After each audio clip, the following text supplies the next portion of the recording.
స్తోత్రం స్తోత్రం.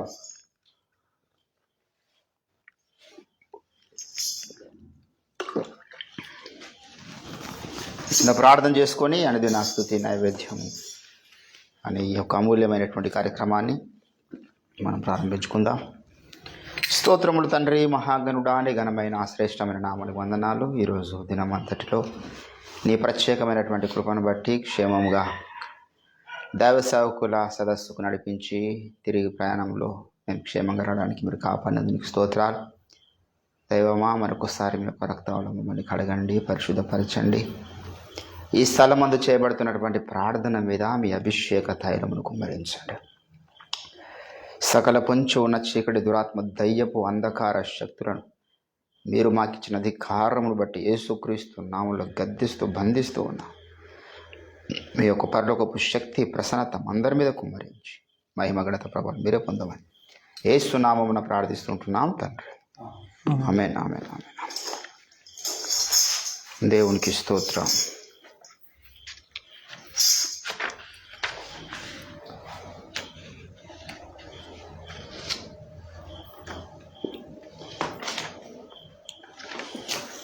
దేవునికి స్తోత్రం. కూర్చున్న పాట పాడుతూ మనము దేవుని నామాన్ని స్తుతిస్తాం.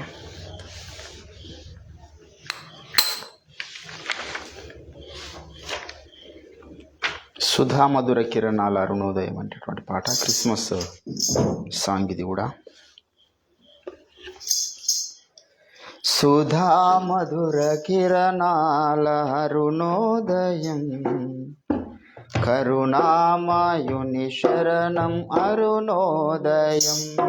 సుధా మధుర కిరణాల అరుణోదయం, కరుణామయుని శరణం అరుణోదయం. మరుగు హృదయాలు వెలుగైనవి, మరణాల చెరసాల మరుగైనది. మరుగు హృదయాలు వెలుగైనది, మరణాల చెరసాల మరుగైనది. సుధా మధుర కిరణాల అరుణోదయం, కరుణామయుని శరణం అరుణోదయం. దివిరాజుగా భువికి దిగినాడని, రవిరాజుగా ఇలను మిగిలాడని. దివిరాజుగా భువికి దిగినాడని, రవిరాజుగా ఇలను మిగిలాడని. నవలోక గగనాలు పిలిచాడని, పరలోక భవనాలు తెరిచాడని. నవలోక గగనాలు పిలిచాడని, పరలోక భవనాలు తెరిచాడని. ఆరని జీవన జ్యోతిగా వెలిగే తారకుడొచ్చింది, పాడే పాటలు పశువుల శాలలు ఊయల వేసింది. ఆరని జీవన జ్యోతిగా వెలిగే తారకుడొచ్చింది, పాడే పాటలు పశువుల శాలలు ఊయల వేసింది. నిన్ను కావగా నిరుపేదగా జన్మించగా ఇల పండగ, నిన్ను కావగా నిరుపేదగా జన్మించగా ఇల పండగ. సుధా మధుర కిరణాల అరుణోదయం, కరుణామయుని శరణం అరుణోదయం. సుధా మధుర కిరణాల అరుణోదయం,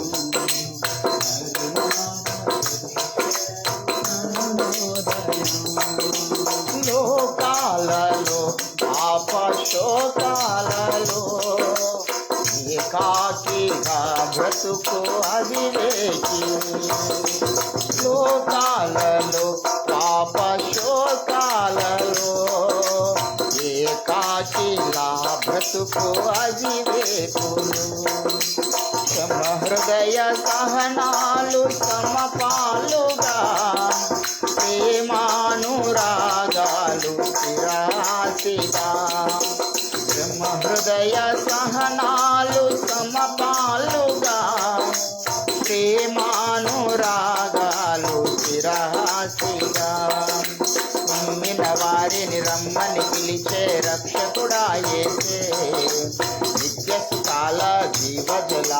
పెన్నిది ఆ ప్రభువే. నమ్మిన వారిని రమ్మని పిలిచే రక్షకుడా యేసే.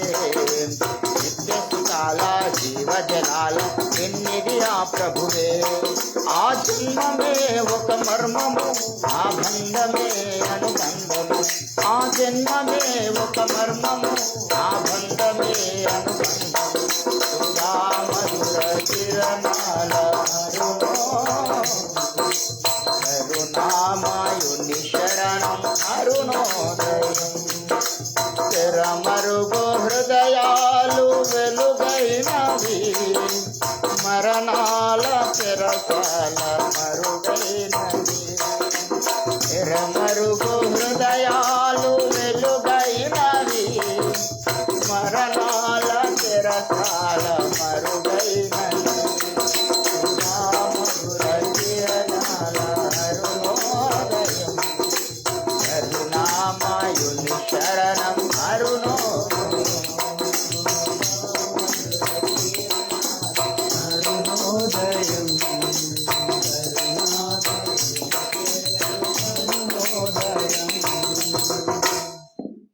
హల్లెలూయా.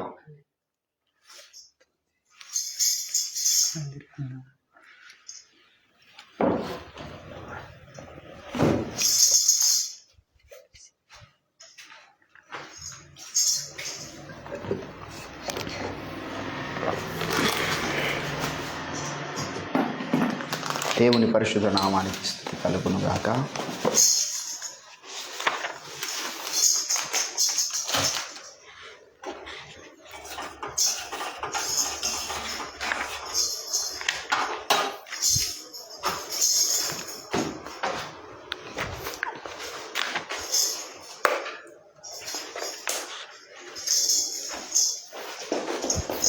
ఈ పాట ఎంతమందికి వచ్చు?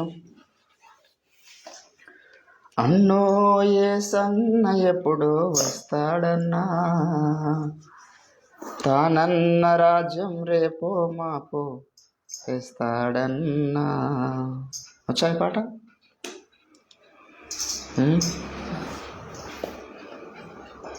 నీతి న్యాయం ఉండే రాజ్యం, న్యాయం ధర్మం జరిగే రాజ్యం, బీదా సాదా భేదా లేని దేవుని రాజ్యం వచ్చేరన్నా. దేవునికి స్తోత్రం. అందరికి వచ్చిన పాట పాడదాం, నాదేం పోయింది. నేర్చుకోవాలనేటటువంటి ఆసక్తి ఉన్నది. హల్లెలూయా. కొత్త కొత్త పాటలు, క్రిస్మస్ సాంగ్స్, ఇవన్నీ కూడా. ఎంత దీనాతి దినం సార్. స్తోత్రం. రైట్. ఎన్న పాట అది? ఎంత దీనాతి దినము. అది అంట పాడు. తీయంలా నంబర్ చెప్పు సార్.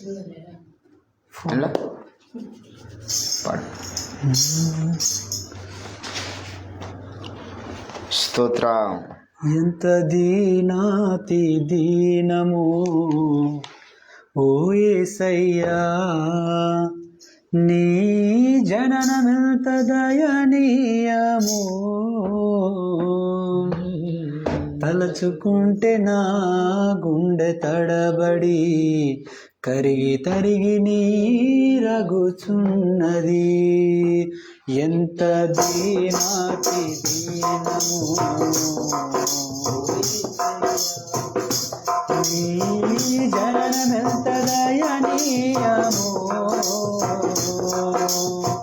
తలచుకుంటే నా గుండె తడబడి కరిగి కరిగి నీరగుచున్నది. ఎంత దీనాతి దీనము.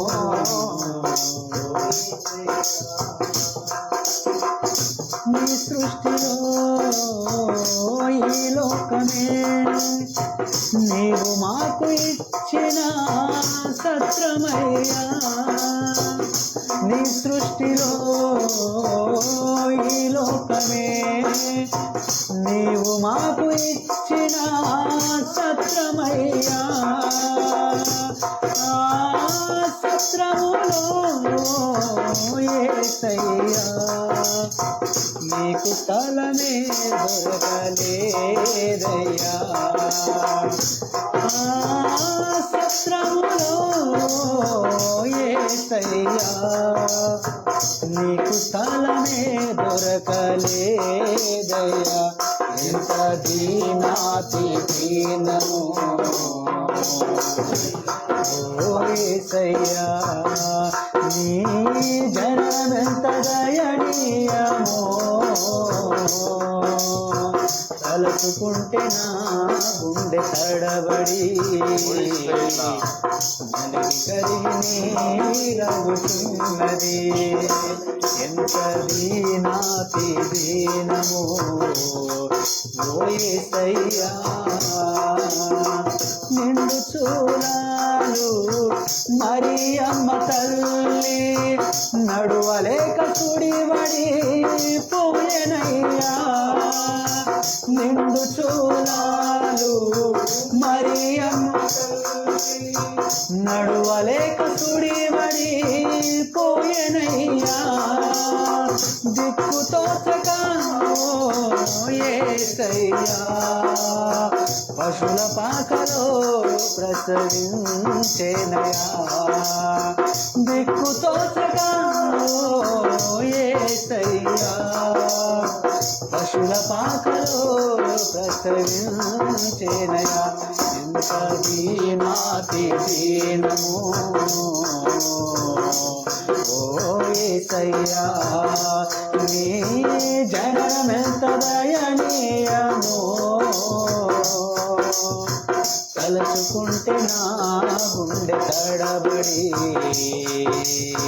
కరిగి కరిగి నీరగుతున్నది ఎంత దీనాతి దీనమో ఓ యేసయ్యా చల్లగాలిలో చాటు లేక నలుమూలలా చలి పుట్టెనయ్యా చల్లగాలిలో చాటు లేక నలుమూలలా చలి పుట్టెనయ్యా పసి కందువయ్యో యేసయ్యా తల్లి ఒడిలో దిగినావయ్యా పసి కందువయ్యో యేసయ్యా తల్లి ఒడిలో ఒదిగినావయ్యా ఎంత దీనాతి దీనమో ఓ యేసయ్యా నీ జననమెంత దయనీయమో తలుచుకుంటే నా గుండె తడబడి కరిగి కరిగి నీరగుతున్నది ఎంత దీనాతి దీనమో నీ జనమెంత దయనీయమో తలుచుకుంటే నా గుండె తడబడి కరిగి కరిగి నీరగుతున్నది ఎంత దీనాతి దీనమో ఓ యేసయ్యా హల్లెలూయా. మీరు వచ్చాను ఇక్కడ. ఓ సద్భక్తులారా చింత లేదు ఇక యేసు పుట్టాడు. అచ్చా సద్భక్తులారా వాడు సద్భక్తులు నువ్వు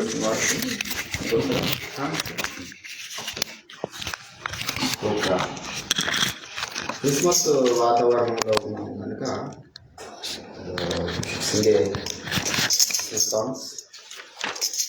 ఎంత నంబర్ 443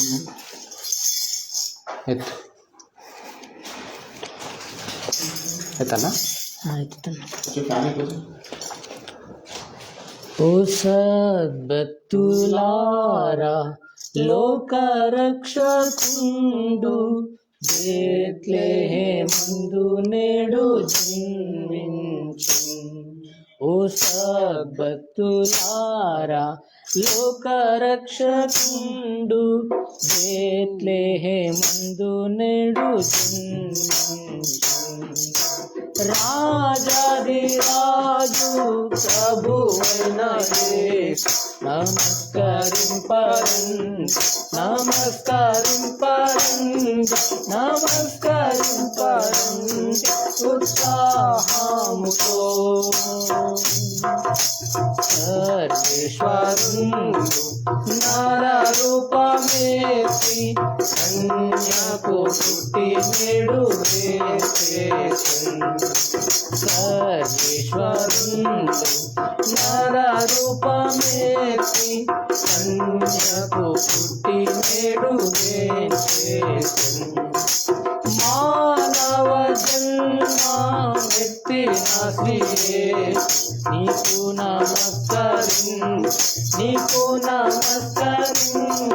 నీకు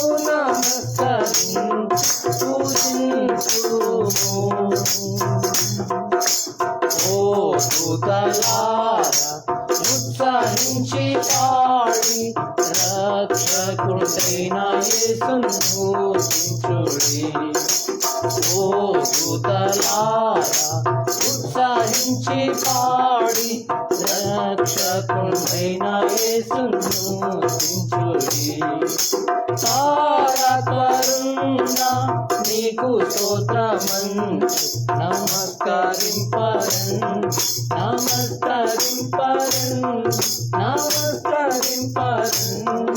ఉత్సాహముతో భక్తులారా లోక రక్షకుడు నందు నేడు ఓ భక్తులారా లోక రక్షకుడు నందు నేడు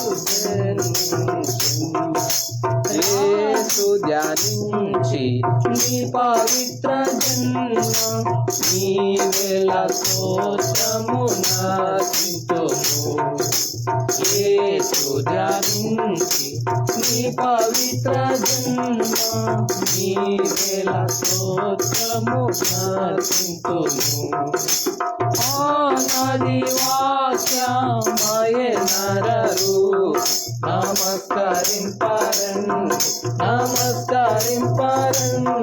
నమస్కరింపరండి ఉత్సాహముతో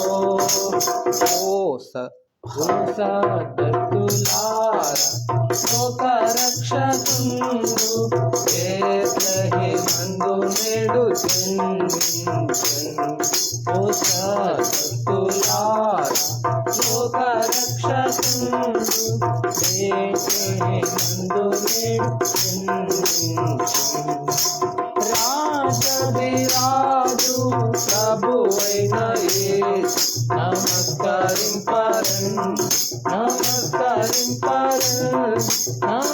నమస్కరింపరండి ఉత్సాహముతో హల్లెలూయా. దేవునికి స్తోత్రం. చిన్న ఆయన నుండి స్తోత్రం కలుగునుగాక.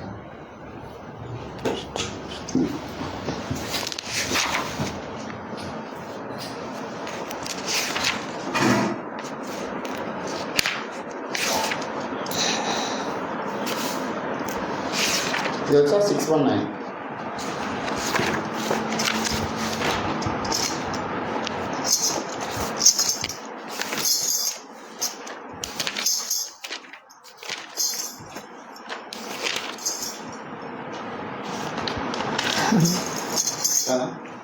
వస్తుంది ఎవరు రారు వెంట ఇదా వస్తుంది 573 చూడ ఒకసారి.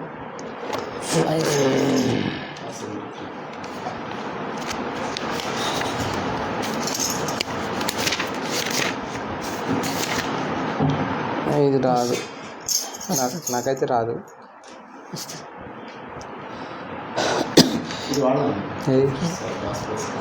ఎవరు రెండాలు ఈ 573 వాడు.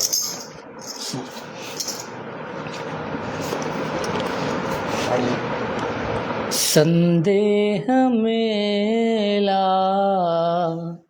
సంశయమదేలా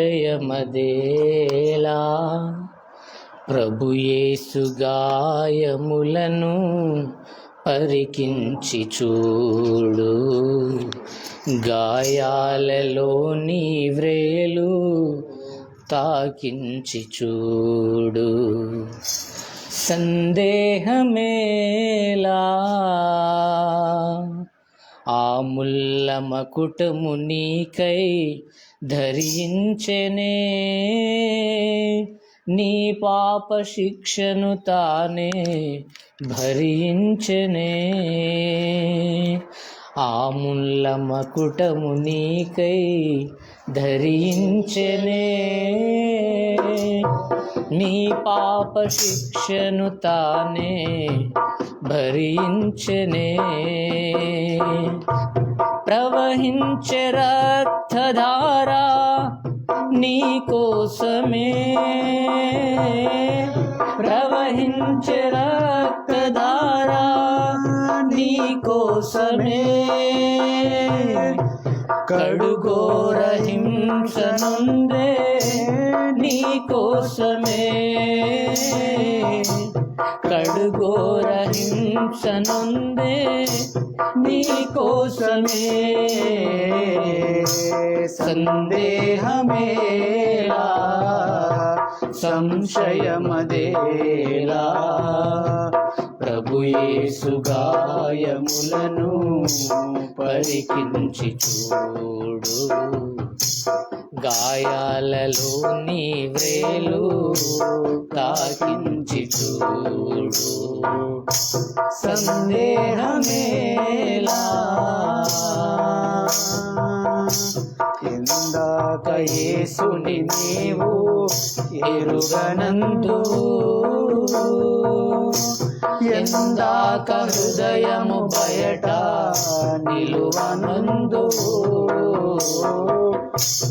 ఎందాక యేసుని నీవు ఎరుగనందువు,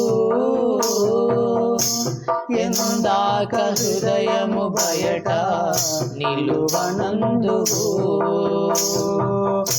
యేసయ్య ప్రేమ నీకు లోకువాయనా, యేసయ్య ప్రేమ నీకు లోకువాయనా. యేసయ్య సిలువ సువార్త చులకనాయనా, యేసయ్య సిలువ సువార్త చులకనాయనా. సందేహమేలా సంశయమదేలా ప్రభు యేసు గాయములను పరికించి చూడు, గాయాలలో నీ వ్రేలు తాకించి చూడు. సందేహమేలా ఈ లోక భోగములను వీడజాలవా,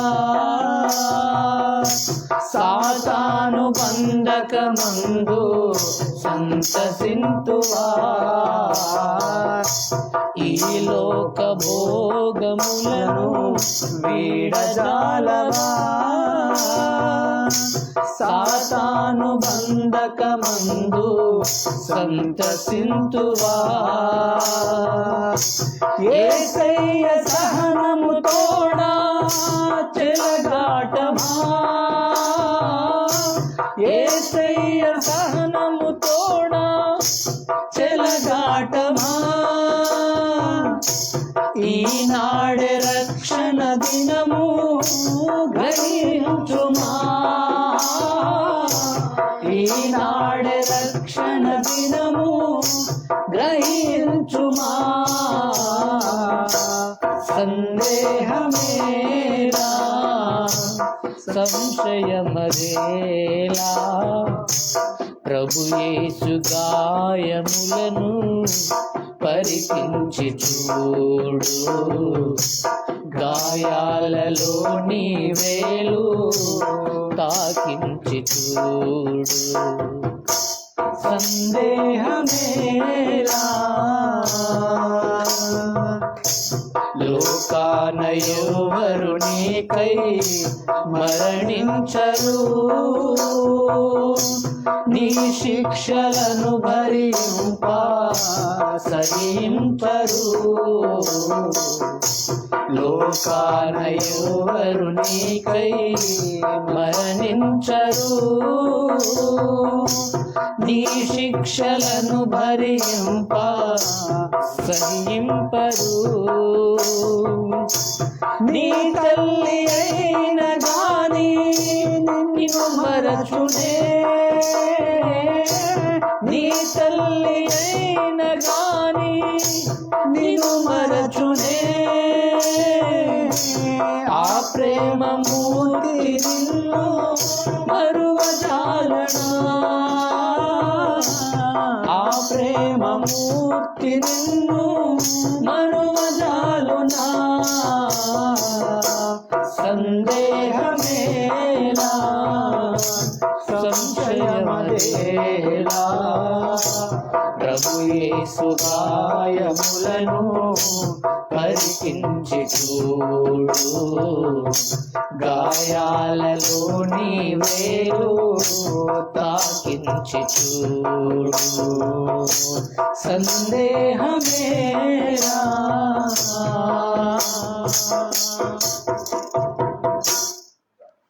చివరిగా 77 సాంగ్ అయ్యగారు రాసినటువంటి పాట చివరిగా ఒక పాట ఇంకా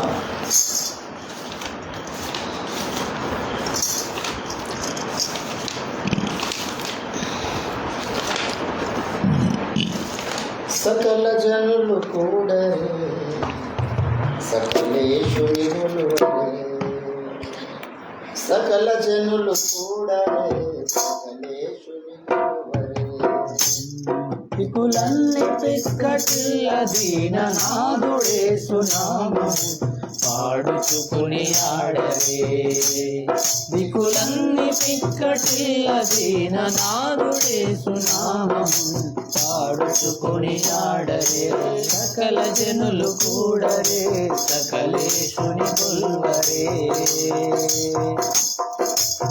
ఉన్నవి సకలంబు యేసు శక్తి చేత కలిగెను మనకున్నవి అన్ని తనదు కరుణ చేత కలిగెను ఉన్నవి సకలంబు యేసు శక్తి చేత కలిగెను మనకున్నవి అన్ని తనదు కరుణ చేత కలిగెను మన రక్షణ కర్త మరియు నిత్య క్షేమమేసుడే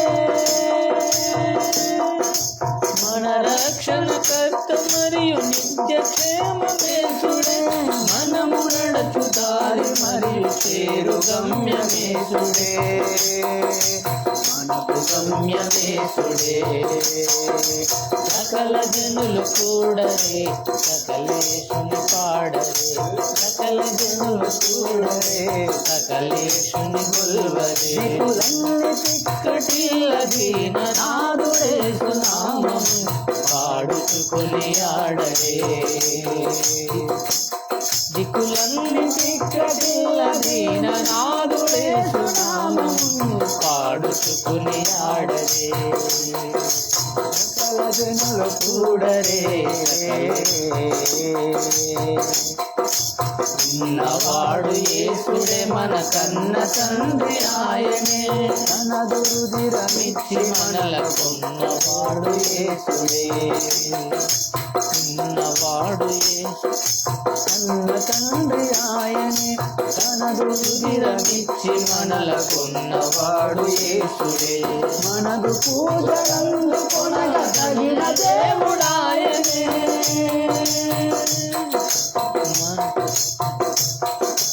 మనదు పూజలందు కొనగ తగిన దేవుడాయనే యేసుని పూజించు స్తుతించు జనులు అసలు భూసురేంద్రులే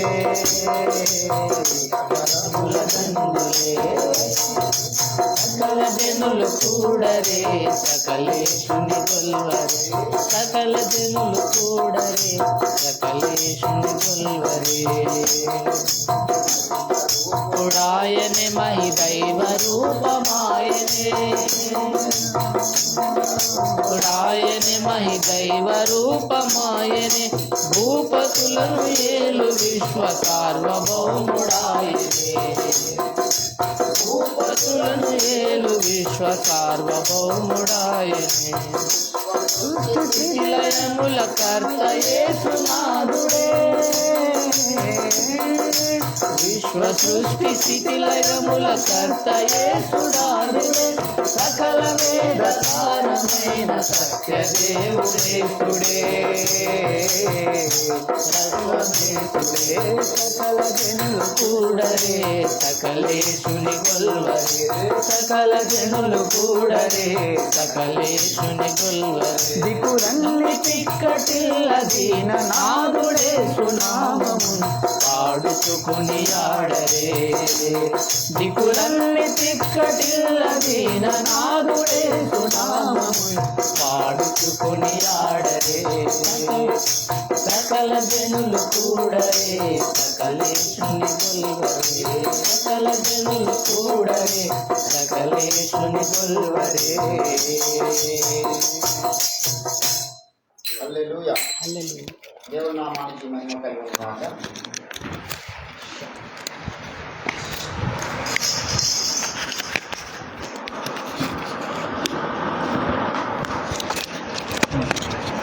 అపోస్తుల కార్యము 2వ అధ్యాయం. Acts of Apostles chapter 2.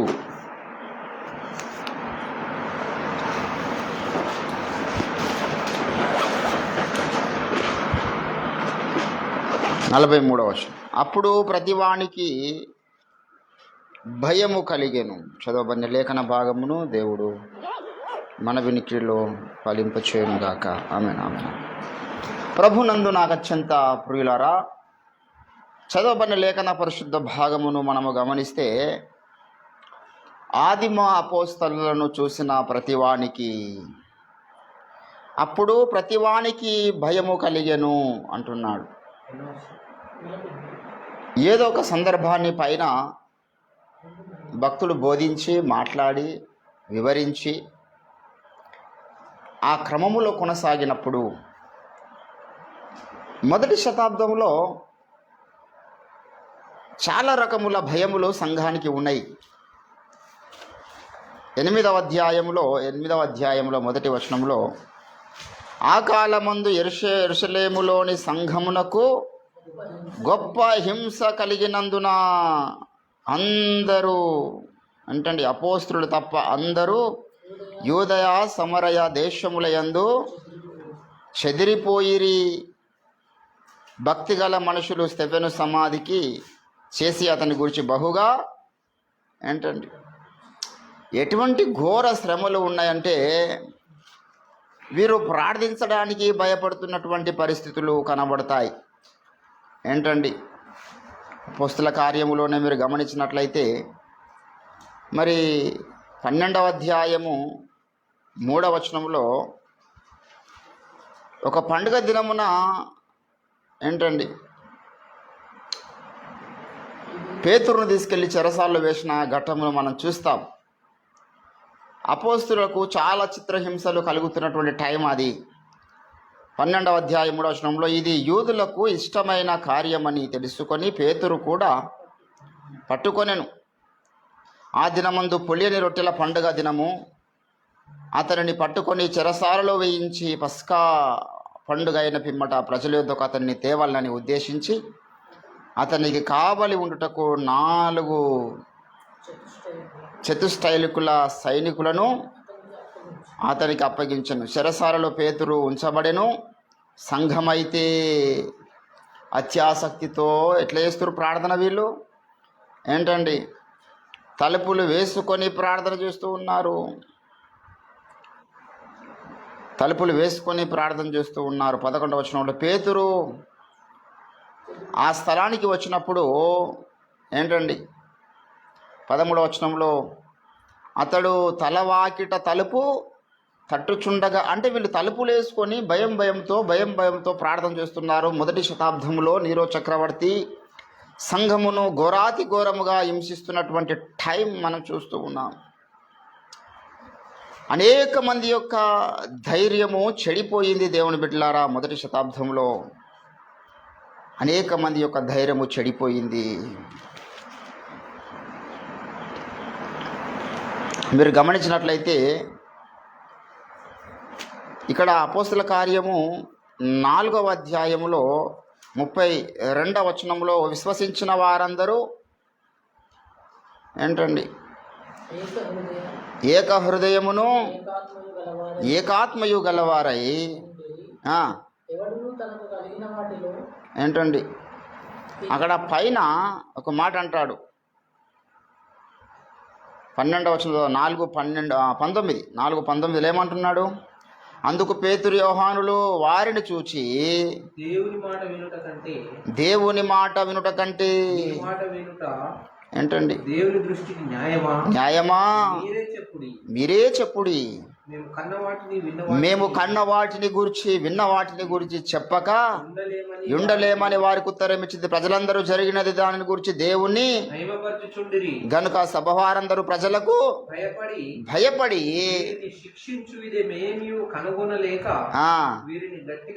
వీరిని గట్టిగా బెదిరించాలి. ఏంటండి మొదటి శతాబ్దంలో వారికి బెదిరింపులు ఉన్నాయి, శిక్షలు ఉన్నాయి, చంపుతున్నారు, హింసిస్తున్నారు, గొప్ప హింసలు కలుగుతున్నాయి. అప్పుడు ఎవరైనా ధైర్యంగా ఉండడంటే ఒకటి లక్షణం, ఈ వ్యక్తి మీద బలమైనటువంటి దేవుని ఆత్మ ఉంటే తప్ప వాడు ధైర్యంగా మాట్లాడలేడు. ఇది మొదటి శతాబ్దంలో గుర్తు. 4వ అధ్యాయం 31వ వచనంలో మీరు గమనిస్తే వారు ప్రార్థించుచుండగానే వారు కోడి ఉన్న చోటు కంపించను. అప్పుడు నిండిన వారై దేవుని వాక్యమును ధైర్యముగా అంటే పరిశుద్ధాత్మ నింపుదల లేకపోతే మనకు ధైర్యము లేదు. ఇది మనం మొదట గ్రహించాలి. ధైర్యము లేదు. దేవుని బిడ్డలారా, చాలా స్థలాల్లో బైబిల్ గ్రంథంలో అంటాడు, మరి మొదటి శతాబ్దంలో కాదు ఇప్పటికీ చాలామందికి ధైర్యము లేదు. దేవునికి అసహ్యులు అంట, పిరికి వారు దేవునికి ఎట్లని అసహ్యులు. ధైర్యం ఉండాలి. ధైర్యం లోకంలో మనుషులకు చాలా కార్యక్రమాలు చేయడానికి ఉంటుంది, కానీ ఆత్మ సంబంధమైన కార్యక్రమాలు చేయడానికి ధైర్యం ఉండదు. ఇప్పుడున్నటువంటి పరిస్థితుల్లో చాలా దారుణాలు మనం చూస్తున్నాం. మొన్న ఒక ప్రొఫెసర్ గారు ఆంధ్రప్రదేశ్లో చదువుకోవడానికి బైబిల్ తీసుకెళ్ళిండు. ఆయన ఎవరికో బోధ చేయడానికి తీసుకెళ్ళలే. That's entire is personal. ఆయన ఖాళీ టైంలో చదువుదామని బైబిల్ తీసుకుపోయాడు. కొంతమంది దుండగులు వెళ్ళి ఆ కాలేజీలో ఆ ప్రొఫెసర్ గారిని కొట్టారు, బైబిల్ని చింపేశారు. ఆయన వెహికల్ మీద రాళ్ళ దాడి చేసినారు, అద్దాల వల్ల కొట్టేసినారు. ఏంటండి మరి కొంతమంది గవర్నమెంట్ ఎంప్లాయీస్ ఉన్న వారికి ఇప్పుడు భయం పట్టుకున్నది చర్చిలోకి వెళ్ళడానికి. ఎందుకంటే ఎవడన్నా కనీసం ఒక కంప్లైంట్ చేసినా ఈమె చర్చికి వెళ్తుంది సార్, మరి మీ రిజర్వేషన్లో తీసేయండి అంటే ఆమె ఉద్యోగం పోతుంది. ఇప్పుడు చాలా రకాల భయపడే పరిస్థితులు ఏర్పడ్డాయి. ఎందుకంటే మత ఉన్మాద ప్రభుత్వాలు పరిపాలిస్తున్నాయి, దేవునికి ఇష్టమైనటువంటి ప్రభుత్వాలు వెళ్తున్నాయి. కాబట్టి దేవుని బిడ్డల్ని ఏ రీతిగా అయినా హింసించాలి. ఇది క్షేత్రస్థాయిలో జరుగుతున్నది, మరి గ్రామీణ స్థాయిలో జరుగుతున్నది, ఎట్టుబడితట్టు. ఒకటి దేవుని నమ్ముకొని ఈరోజు ఆనిమిత్యం లాగా బ్రతకడం అనేటువంటిది it is very very big task అనమాట. This is not ordinary thing. నీకు మొదటిగా నీ ఇంటి వాళ్ళు నీకు వ్యతిరేకం కావచ్చు, నీ శరీరం నీకు వ్యతిరేకం కావచ్చు. ఇవన్నీ దాటుకొని నువ్వు బయటకు వస్తే కొన్ని లోకంలో సంఘటనలు నిన్ను పాపంలో పడడానికి ప్రయత్నం చేయవచ్చు. అది కూడా దాటుకొని వచ్చి నాకు ఇష్టం లేదు, ఇవన్నీ యొక్క పాపకార్యాలు నాకు ఇష్టం లేదు, సుఖాలు నాకు ఇష్టం లేదు, దేహవాంఛలే నాదు శత్రువులని ఎరిగి వాటిని నేను జయించాను. నాకు కామవాంఛల మీద ఇష్టం లేదు, దేహవాంఛల మీద ఇష్టం లేదు, తిండి మీద ఇష్టం లేదు, నిద్ర మీద ఇష్టం లేదు. మరి కుటుంబాన్ని జయించినావు, చుట్టుముట్టున్న స్నేహితులను జయించినావు, నీ శరీరాన్ని జయించినావు, నీకు బయట నుంచి వస్తున్నటువంటి శక్తుల ప్రభావం అన్నిటి జయించి నువ్వు కొంత ముందు పోయిన తర్వాత నీకు ప్రభుత్వమే వ్యతిరేకమవుతుంది. ఈ లోకము సాతానిది. ఈ లోకంలో బ్రతికినంత కాలం ఏదో ఒక వ్యతిరేకత సంఘం మీదకి వస్తూనే ఉంటుంది. అది ఫస్ట్ మనం గుర్తించాలి. పీస్ఫుల్ మూమెంట్ అనేటువంటి సంఘానికి ఉండదు. అయితే మొదటి శతాబ్దంలో ఏ రకమైన పరిస్థితులు ఉన్నాయో సంఘానికి ఎటు పోయినా ఎడారులే, ఎంత చూసినా ఎండమావులే, ఎటు పోయినా భయంకరమైన చిత్రహింసలు. ఒకసారి ఏ చిత్రహింస లేదు. ఫర్ ఎగ్జాంపుల్ కానీ ఆకలి తప్పికలతో ఉన్నారు పౌలుకు, ఎవరు కొట్టలే, ఎప్పుడు వాళ్ళ లెక్క తిండికేం లేదు. కొన్నిసార్లు ఓడ పగిలి, కొన్నిసార్లు రకరకాల రపరపలు ఆయనకు. ఎప్పుడు క్షేమముగా ఉన్నది లేదు ఆయన జీవితంలో. దేవుని బిడ్డలారా, అన్నీ సహించడము, భరించడం, ఇవన్నీ పరిశుద్ధాత్మ దేవుని కార్యాలు మనం అనుకుంటాం. మనకి ఏదైనా ఒక పెయిన్ఫుల్ ఇన్సిడెంట్ ఉండగానే, అయ్యో దేవా నాకు ఇట్లేం చేసినావు తండ్రి, ఎందుకు ఈ సిచ్యువేషన్ అనుమతించినావు నా జీవితంలో, ఎందుకు ఒక పెయిన్ఫుల్ ఇన్సిడెంట్ నా జీవితంలో ఉన్నది. కొంతమందికి వయసుకు వచ్చినటువంటి పిల్లలు చచ్చిపోతారు, మంచి ఆత్మీయురాలు, మంచి ప్రార్థన పరురాలు, వయసుకు వచ్చిన బిడ్డలు చచ్చిపోతారు కళ్ళ ముంగట. ఎంత వేదన కుటుంబానికి. ఇది ఒక రకమైనటువంటి గాయం. కొంతమందికి కష్టపడి సంపాదించినటువంటి థింగ్స్ చెడిపోవచ్చు, పాడవచ్చు. మొన్నటి దినాన ఎంతోమంది క్రైస్తవుల ఇండ్లు కూడా మూసి ప్రాంతంలో ఉన్నటువంటి ఇండ్లు రూపాయి జమ పెట్టి కట్టుకున్నామండి. ఎంత వేదన. మళ్ళీ అటువంటి ఇల్లు కట్టుకోగలుగుతారా వాళ్ళ జీవితంలో? సాధ్యమవుతుందా? దేవుని ఇట్లా రకరకాలుగా. కొంతమంది సంఘాలు కష్టపడి సంఘాలు కట్టుకుంటే చీకటి శక్తులు వచ్చే సంఘాలు డ్యామేజ్ చేసి, కొంతమందికి భౌతికంగా మందిరాలు కూడగొడుతున్నారు, కొంతమందికి ఆత్మీయంగా సంఘాలు విచ్ఛిన్నమవుతున్నాయి. ఇవన్నీ గాయాలే, గాయాలే. ఏంటండి, నాకు చాలా ఇష్టమైనటువంటి పాట అది. ఒక భక్తులు ఎవరు రాసిరా కానీ అందులో ఒక చరణం అంటాడు, సంఘ సంబంధముగా శాంతి లేకపాయే, సామాన తత్వంబు సమసిపోయే, సోదరులే నాకు శత్రువులైరి, సోదరులే నాకు శత్రువులైరి, సమాన తత్వంబు సమాధానమును సగా సరకుగా ఈ జీవితాయి లేకుండా నా చెయ్యి పట్టుకో నా యేసునాదా, భార్యాపుత్రాదులచే బాధలెన్నో కలిగే. ఎన్ని అద్భుతమైన పాట స్టార్ట్ చేయగానే తీయాలి, మొత్తం పాట ఆపేసినాక తీస్తే ఏం లాభం చెప్పు. కనీసం సరే ప్రసంగంలో పాట గుర్తుకొచ్చింది, ఒక చరణం గుర్తుకొచ్చి పాట వెంటనే తీసి పెట్టాలి. అది కామన్ సెన్స్. నేను తడబడుతున్నప్పుడు నేను మొత్తం బడ్జెట్ టైంలో మీరు తీసి పెడితే ఏం లాభం ఏంటంటే. హల్లెలూయా. దేవుని బిడ్డలారా, అది చాలా అద్భుతంగా అనిపించింది నాకు ఆ పాట. ప్రతి చరణం ఒక ఎక్స్ట్రాడినరీగా, దేవుని యొక్క అభిషేకం ఉంటే తప్ప ఒక దైవజనుడు అంత మంచి పాటను రాయలేరు. కాబట్టి ఎన్ని రకముల నీ మీద దాడులు చేయడానికి అవకాశం ఉంటుందో అన్ని రకాల దాడులు చేసేవాడై ఉన్నాడు అపవాది. వానికి నువ్వు చిక్కకుండా జీవించడం అంటే అనుదినము నీకు జీవితంలో కొన్ని కామన్గా ఉండవలసిన లక్షణాలు ఉన్నాయి. కామన్గా నీకు అది లైట్ అయిపోవాలా, కామన్ అయిపోవాలా. అందులో ఒకటి నీకు ప్రార్థన కామన్ అయిపోవాలి, నీకు సంఘ సహవాసము కామన్ అయిపోవాలి, స్తుతించుట కామన్ అయిపోవాలి, పరిశుద్ధత నీకు కామన్ అయిపోవాలి. వేరేని కష్టం కావచ్చు పరిశుద్ధంగా జీవించడం, నేత్రపాపాన్ని కాపాడుకోవడం కష్టం కావచ్చు, నోటిని కాపాడుకోవడం కష్టం కావచ్చు. నోటి దూలు ఉంటుంది కొందరికి, సింపుల్గా బూతులు మాట్లాడేస్తూ ఉంటారు. కొంతమంది సింపుల్గా కామ కోరికలకు తలస్తూ ఉంటారు చూసిన ప్రతి ఒక్కరిని బట్టి. రాత్రింబరు లైంగిక తలంపులతో వాడు నింపబడి ఉండవచ్చు, వాడి లైఫ్ వేరు. బట్ నీకు అది ఇట్ ఈస్ వెరీ వెరీ డిఫికల్ట్గా మారాలి. ఎందుకు నాలో ఈ రకమైన ఆలోచనలు వస్తున్నాయి? రాకూడదు కదా.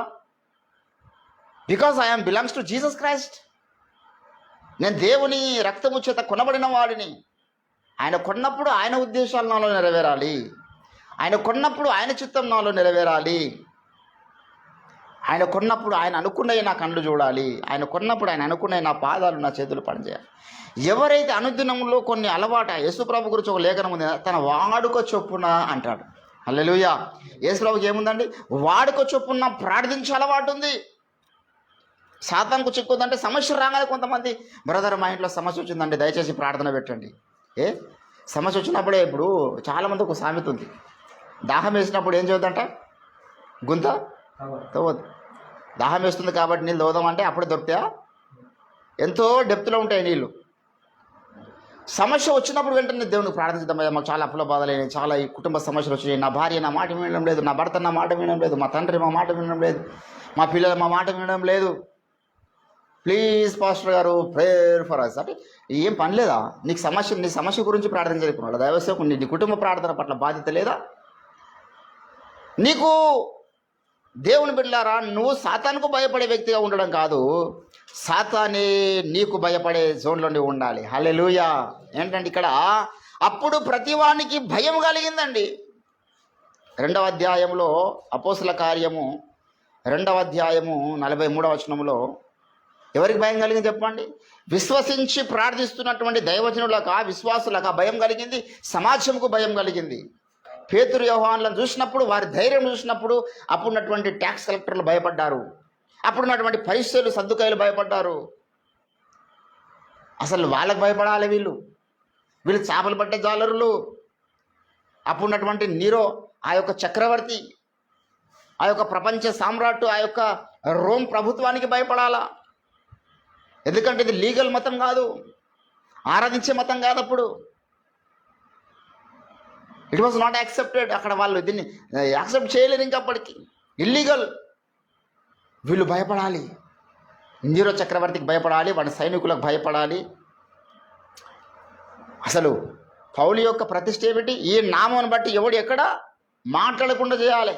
దాని కొరకు ప్రధాన అధికారుల దగ్గర ఆయన వెళ్ళి పత్రికలు తీసుకున్నాడు, అధికారం పొందుకున్నాడు. నేను వారిని లేకుండా చేస్తాను, నాకు మీరు పర్మిషన్ ఇవ్వండి.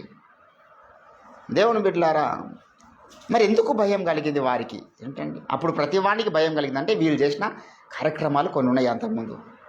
మనం అనుకుంటాం చాలాసార్లు లోకంలో, మరి ఎవడన్నా మంచి బలవంతుంటే వానికి ఎవడు భయపడతాడు లేకపోతే రేపు ఎవరి బలం వాని ఇంటికి. నీ ఇల్లు నీ ఇంట్లో చూపెట్టు, నీ తల్లిదండ్రులు చూపెట్టు, నీ భార్యకి నీ బెడ్రూమ్లో చూపెట్టు నీ బలం.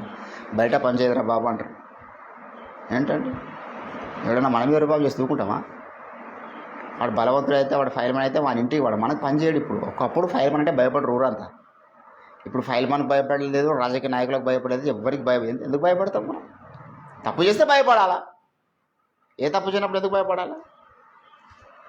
దేవుని బిడ్డలారా, ఇప్పుడున్న దినాలలో ఒక వ్యక్తికి నువ్వు భయం పుట్టించే వ్యక్తిగా ఉండాలంటే నీకు కావాల్సింది జ్ఞానం కాదు. చాలామంది మేధావులు ఉన్నారు, ఎవరి దగ్గరండి మేధావులు కూడా భయపడతారా? వాడు ఎంత పెద్ద మేధావి అయినా వాని మేధాశక్తి వానికి పరిమితం, మనకేందంటారు. కానీ నీలో కొన్ని లక్షణాలు ఉంటే ప్రతి వానికి భయం కలుగుతుంది కదా. 42వ వచనము దయచేసి మీరు గమనించినట్లయితే, వీరు వీరు వీరు అపోస్తుల బోధ యందును, సహవాసమందును, రొట్టె విరుచుట యందును, ప్రార్థన చేయుట యందును ఎడతెగకుండా ఉండిరి. హల్లెలూయా. ఈ 4 ప్రాముఖ్యమైన కార్యక్రమాలు చేసినప్పుడు ప్రతి వానికి భయం కలిగిందంట. ఎడతెగకుండా ప్రార్థన చేసిరు అన్నాడు. ఎడతెగకుండా ప్రార్థన చేయాలంటే ఏ ఉద్దేశంతో ప్రార్థన చేయాలా? What is the reason? What is the requirement to do pray? ఒకటినే ప్రార్థన చేయడం అంటే ఏం చేయాలి? ప్రార్థనలో అంశాలు ఏమిటి అంటే దేవుడి చిత్తం నెరవేరాలి, దేవుడు భూలోకానికి దిగి రావాలి. ఎందాక ఈ భూనివాసకు నువ్వు ఇంకా తీర్పు తీర్చక ఉందువు తండ్రి. కొంతమందిని దేవునికి అప్పగించాలి ప్రార్థనలో, కొంతమందిని సాతానికి అప్పగించాలి ప్రార్థనలో. వాడు కూడా వెయిట్ చేస్తాడు. సాతాను కూడా అప్పగించడం నేర్చుకోవాలి మనం. పౌలు అప్పగించినవని వాడిని సాతానికి అప్పగిస్తున్నా అంటాడు. కొందరిని దేవునికి అప్పగించాలి. ప్రభువా, విని మీద నాకు సంపేతమైనంత కోపం ఉన్నది, అటువంటి ఘోరమైన అన్యాయం నాకు చేసిండు, మోసం నాకు చేసిండు, కానీ నా చేతికి మట్టంతకుండా నీవే విని చంపేయని ప్రార్థన చేయాలి. ఏంటండి ఇది శ్రేష్ఠ భక్తుల యొక్క లైన్. మరి గంత కఠినంగా వ్యవహరిస్తారా? మనం ప్రేమ గలవారంలో యేసుప్రభు క్షమించమని చెప్పిండు, కనికరించమని చెప్పిండు, అది ఒకటే తెలుసు వానికి. క్షమించమని చెప్పినటువంటి ఆయేసే రెండవసారి ఎట్లా వస్తున్నాడు చెప్పండి? యూదా గోత్రపు సింహముగా. ఇప్పుడు సింహంకు ఎప్పుడన్నా ఉంటుందా అండి క్షమించకుండా ఉంటుందా? ఏదైనా ఒకటి ఆకలితో ఉన్నప్పుడు ఒక జంతువు వచ్చిందా క్షమించకుండా ఉంటుందా? ఎంత పెద్ద జంతువు అయినా, ఎటువంటి జంతువు అయినా దాన్ని చీల్చి చెండాడుతుంది. సింహంకు కనికరం ఉండదు. రేపు రెండోసారి యేసుప్రభు వచ్చినప్పుడు కనికరం చూపిస్తాడా? ఆయన ఉగ్రరూపమే. అప్పుడు గొర్రెతత్వము, సాధుతత్వము, ప్రేమతత్వము, అమ్మలారా అయ్యలారా అనే మాటనే ఉండదు. తొక్కే కార్యక్రమం పెట్టుకున్న రెండవసారి యేసుప్రభుల వారు. కాబట్టి యేసుప్రభువులో ఏంటంటే ఒకటి other side of Jesus Christ book రాసిండు. Other side of Jesus Christ వానికి ఏమర్థమైంది చెత్త. ఇప్పుడు మనం ఒక్క సైడ్ చూసినాం, మొదటి రాకడలో ఒక సైడ్ చూసినాం, రెండవ సైడ్ చాలా డేంజర్ ఉంది. నాణ్యం ఒకవైపు చూడదు ఎప్పుడే కానీ. రెండు వైపులా చూడాలి. అట్లా ప్రతి ఒక్కరు తయారు కావాలి. ఇప్పుడు నేనున్నా, ఫర్ ఎగ్జాంపుల్, నేను ఎంత ప్రేమిస్తానో ఎవడు ఊహించాడు. మరి అంత ప్రేమిస్తా, తేడా వస్తే నా ఎంత కఠినుడు ఎవరు లేడు, ఎవడు సహించాడు. నా కోపాన్ని తట్టుకోవడం చాలా కష్టం. It is very difficult to bear my angry. అందుకే మా అమ్మకు తెలుసు. మా అమ్మ నాకు ఇప్పటిదాకా ఆమె ఎప్పుడు ఒక మాట అన్నది. నేను కూడా మా అమ్మకి ఎప్పుడు అమ్మ అంటే నాకు ఆరాధన భావం. కానీ మా అమ్మ నాకు ఎప్పుడు కోపం తెప్పించే పనులు చేయదు. ఎందుకంటే నా కోపం ఎంత ఖతర్నాకో ఆమెకు తెలుసు. ఏ మనకపోయినా పర్వాలేదు, ఒక్క మాట గాయపరుస్తుంది, అంత పవర్ఫుల్ ఉంటుంది అనే మాట. మన గురువు గారు ఓఫిరాయ్ గారి కోపం కూడా అన్నాడు ఈరోజు చెప్పిండు. అందుకే అదర్ సైడ్ ఆఫ్ రంజిత్ ఓఫిర్ ఇంకా నువ్వు చూడలేవు. ఆయన కోపం ఒకటేసారి చూసాను నేను. గజ గజ వణికిపోయిన 3-4 రోజులు ఓఫిరాయ్ గారు నా మీద కోపడ్డ ఒక మూమెంట్.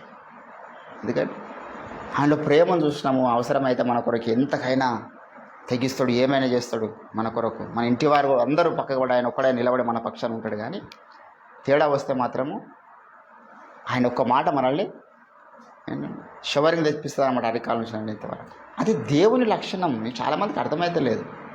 అంత కోపమా, వెలివేస్టంత కోపమా, శిక్షితంత కోపమా, చంపేయమని చెప్పి ప్రార్థన చేసేంత కోపమా ఏంటంటే, మరి చంపేయమని చెప్పినంత ఇప్పుడు మనం ఒకవేళ నుంచి చెప్పి ఒక మనిషిని చంపేయమని ప్రార్థన చేసిన దేవునికి, ఒకవేళ వాడు తప్పు చేయకపోతే ఆయన చంపడు. నేనే చంపే పని పెట్టుకున్నాను అనుకో, అప్పుడు నేనేమైతా దేవుని దగ్గర దోషిని అవుతా. అరే బాబు వాడు తప్పు చేయలేదు, నీకు తప్పు కనబడ్డది, నేను అనుమతించే చర్య ఉండొచ్చు. ఒకవేళ దేవుడు అనుమతించి వాడు మనల్ని గాయపరచడం పెట్టిన దేవుడు ఒక పాఠం నేర్పించడానికి, అప్పుడు మనం పాఠం నేర్చుకోవాలి తప్పితే వాడి మీద మనం శిక్ష రివెంజ్ తెరుచుకోవద్దు. దేవునికి అప్పగించినాం అనుకో, నిజంగా వాడు తప్పు చేస్తే కోరావును పాత్రను నెరవేర్చి ప్రాణాలతో మింగి వేసినట్లుగా దేవుడు చేయగలుగుతాడు. Is it possible for our Lord? ఇక్కడ సంఘం ఏం చేస్తుందండి? ప్రార్థనలో ఏ అంశాలు ఉంటాయి వారికి చెప్పండి. నీరో చక్రవర్తిని దీవించండి ప్రభు అనే అంశం ఉంటుందా? సువార్త వ్యతిరేకులను దీవించమని అంశం ఉంటుందా? అంటే they are doing pray for the will of God, for the fulfil of Jesus Christ will. ఏంటండి చాలామందికి ఆ లైన్లకు అపోస్తుల లైన్లోకి వస్తలేరు. ప్రార్థన చేయాలి, ఎప్పుడెప్పుడు చేయాలి. ప్రార్థన ఎందు ఎడతెగకుండా ఉండిరన్న తర్వాత ఏమన్నాడు చూడండి. ఏంటంటే వారు ఒక్క రోజు కూడా కారలేరు, మరియు వారు ఏక మనస్కులై ప్రతి దినము every day they were gathered in the temple of God. ప్రతిరోజు ఎక్కడ వెళ్ళి టైం దొరుకుతుందండి? ఇంకా వేరే పనులు లేవా? మనకంటూ సొంత లైఫ్ లేదా? పనులు చేసుకోవాలి, ఎంజాయ్ చేయాలి, పిల్లలతో ఎంజాయ్ చేయాలి, కుటుంబంతో ఎంజాయ్ చేయాలి, లవ్వర్స్తో మాట్లాడాలి, లవ్వర్స్తో ఎంజాయ్ చేయాలి, కామ కోరికలు తీర్చుకో. ఎవడొద్దంటున్నాడు? ఏమంటున్నా అంటే మన ఇష్టానుసారమైన జీవితము జీవించడానికి అవకాశం ఉన్నది, జీవించవచ్చు. కానీ అప్పుడు నిన్ను చూసి ఎవడు భయపడరు, నువ్వు అనేకులకు భయపడాలి. నిన్ను చూసి ప్రతి ఒక్కడు భయపడాలంటే నీలో కామన్గా ఉండవలసిన లక్షణాలు, కామన్ యాటిట్యూడ్స్ని కొన్ని ఉండాలి. అందులో నాకు ఒకటి ప్రార్థన కామన్ అయిపోవాలి. It is not difficult for me to do ప్రే. దేవుని సన్నిధిలో ఎంతసేపు అయినా గడపడానికి నీకు అది కామన్ థింగ్గా ఉండాలి. కొంతమందికి ఇప్పుడు మనుషులకు చాలా విషయాలు కామన్ అయిపోయినాయి. ఫర్ ఎగ్జాంపుల్ ఫోన్స్లలో కామన్గా గంటల తరబడి గడిపిస్తారు. కామన్ అయిపోయింది, ఆ టైం తెలియదు. మళ్ళీ ఇట్లా అంటూ ఉంటే 2 గంటలు అయిపోతుంది. అది కామన్ అయిపోయింది. ఫోన్లో మాట్లాడుతూ ఉంటే గంటలు పెట్టి కామన్ అయిపోయింది.